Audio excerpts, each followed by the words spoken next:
ஒரு பரபரப்பான தெருவின் மையத்தில் எல்லி என்பவளின் அற்புத பூக்கடை அமைந்திருந்தது. அந்த கடையில் விசேஷமாக ஒரு கருப்பு ரோஜா காட்சி பெற்றது.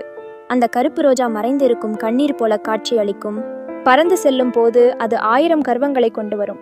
ஒரு நாள் ஒரு ஓவியர் அந்த பூக்கடை சென்று கருப்பு ரோஜாவை பார்த்தான். அந்த பூவில் ஏற்பட்ட அமைதி அவரது உள்ளத்தில் ஒரு ஆழமான தாக்கத்தை உருவாக்கியது. உறவின் நினைவுகளை உணர்ந்த அவர் அந்த ஒரு கருப்பு ரோஜாவை வாங்கி எடுத்து சென்றார். அதன் பின்னர் ஒவ்வொரு நாளும் அவர் அந்த பூவை வாங்க வந்து எல்லிக்கு ஆச்சரியம் அளிக்கிறான். முடிவில் எல்லி அந்த ஓவியரிடம் கேட்டாள், நீங்கள் ஒவ்வொரு நாளும் இதை ஏன் வாங்குகிறீர்கள்? அதற்கு ஓவியரின் பதில், என் மனைவியின் நினைவாக என்று கூறினார். அவர் அதனை வாங்கி வந்து தினசரி கல்லறையில் வைக்கிறேன். அந்த நினைவுகளை கொண்ட கருப்பு ரோஜா என்று சொல்லும்போது அதன் காற்றில் ஒரு அற்புதமான காதல் கதை மறைந்திருந்தது. அந்த மாலை ஓவியர் கருப்பு ரோஜாவுடன் கல்லறைக்கு சென்றான். மெதுவாக காற்று வீசியது, பூவின் இதழ்கள் அசைந்தன.